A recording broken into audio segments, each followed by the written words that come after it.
Subscribe to our channel, click the show links and enjoy watching the videos. ભર્યાસો ઝલકે નહીં ઝલકેશું આટા, ગાય ભેંસ ભૂંકે નહીં ભૂંકેશું.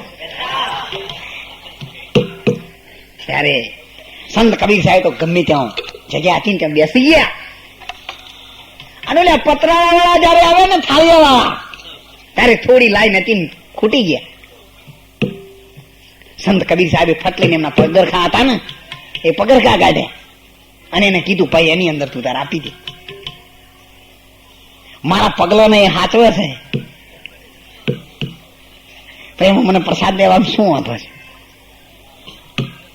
એમણે પ્રસાદ લીધો. હા, તેજસ્વી સંતો સાહેબ ની હરોળ ના થાય ને એમણે આવીને જોયું ને, હો સાહેબ તમે પણ અહીંયા પધાર્યા છો? સાહેબે કહ્યું ભાઈ આ તો સંતોની ભૂમિકા છે અને સંતોમાં આપણે આવ્યા છીએ. અહીં કોઈ નાનું મોટું કોઈ નથી, ઊંચા નીચું કઈ નથી. આ બધું ક્યાં છે? બધું વ્યવહારમાં પડેલું છે. સંત મળે એટલે એકાકાર અને લોક મળે એટલે લોકાચાર. લોકાચાર તમે હોય વિવમ રોવા બેહો ને તો નકામવું પડે. એટલે જ્યાં જે ભૂમિકાની જરૂર છે એ જગ્યાએ આ તો એક વખત એક માજી હતા, એમને દોઢ દુખવો આવ્યો, દાઢ. બધાને કહેવા લાગે એટલે કોઈ કીધું બા નકમ પડે તો બા એમને માં દાઢ કેવી રીતે પાડો. ડોક્ટર સમજી ગયો હો, એટલે ધીરે રહી અને એને માજી નામ કરીને ફટ લઈને એક ચૂંટલી ભરી આવી ગયા. એટલે માજી કે હા, માજીએ કીધું કે હવે સાહેબ ખબર પડી હો આ દાઢ નું મૂળ હોય.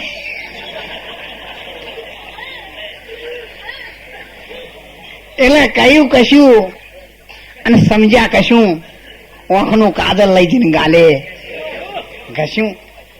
એટલે જ્યાં સુધી કોઈ પણ વસ્તુનો મર્મ સમજાતો નથી, એનો ભેદ સમજાતો નથી, ત્યાં સુધી આપણી પાસે વસ્તુ હોવા છતાં પણ આપણે પ્રાપ્ત કરી શકતા નથી. જો કોઈ આપને આપ સમાવે એ ઓહી રસ્તા પાવે, बिना मुर्शद भेद कठिन है नहीं मफत मिल जावे. मिटा दे अपनी अस्थि को अगर कुछ मर्तबा चाहे. जो तारे કંઈક વસ્તુ પ્રાપ્ત કરવી હોય ને તો તારી અસ્થિને મિટાવી દે. જો તમારે ખેતરના માળા ઉપર ઠંડો પવન લેવો હોય તો ઘેર બેઠા બેઠા માળાનો વિચાર કરો, ઠંડો પવન અડે? એ તો આપણે ત્યાં જવું પડે છે.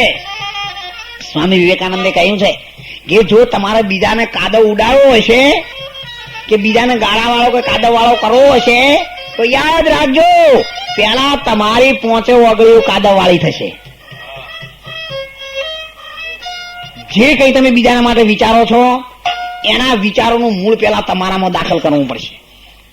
દિવાસળીની અંદર અગ્નિ સમાયેલો છે, પણ યાદ રાખો કે એ અગ્નિ પેલા દિવાસળીને બાળે છે.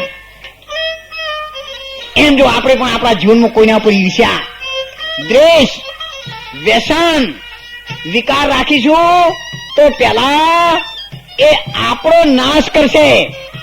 અને દાખલો આપણા સંતો એને શાસ્ત્રોએ આપ્યો છે. એકવાર ઇન્દ્ર રાજા બહાર ફરવા માટે નીકળ્યા હતા અને એમણે ગૌતમ ઋષિના પત્ની અહલ્યાબાઈને જોયા અને જોતાની સાથે રૂપ જગાડે મોહને, મોહ જગાડે કામ, કામ જગાડે ક્રોધને, એટલે ખોવે પ્રભુનું નામ. એ રૂપમાં ભૂલતોની સાથે એના મનમાં આ રૂપ ઘર કરી ગયું અને જેમ જેમ એને યાદ કરવા લાગ્યા તેમ તેમ આ મંત્ર બળવાન બનવા લાગ્યો. તમે કોઈની સાથે ઝઘડો કરો અને જો તમારા મનમાં એવું થાય ને કે મારે એને મારવું છે, મારે એને મારવું છે, મારે એને મારવું છે, આ મંત્ર બળવાન થઈ જાય. અને જેટલો બળવાન થાય એટલો તમારે એક વખત 5 વખત આવે, પછી 10 વખત આવે, પછી 20 વખત આવે, પછી 50 વખત આવે, પછી 100 વખત આવે અને એમ કરતા કરતા લાખ વખત થાય એટલે મંત્ર પાક્કો થઈ જાય અને તમારા ઘરમાંથી ઉઠાડીને એ કોમ કર્યા વગર રહે. એટલે કોઈ પણ ખરાબ વિચાર તમારી અંદર આવે ને એટલે એને ભગવાનના નામથી, સંતોના નિશાનથી, ગુરુ મહારાજના દર્શનથી, દેવી દેવતોને યાદ કરવા દે ને કાઢી નાખો, નહીતર તમારા એક દિવસ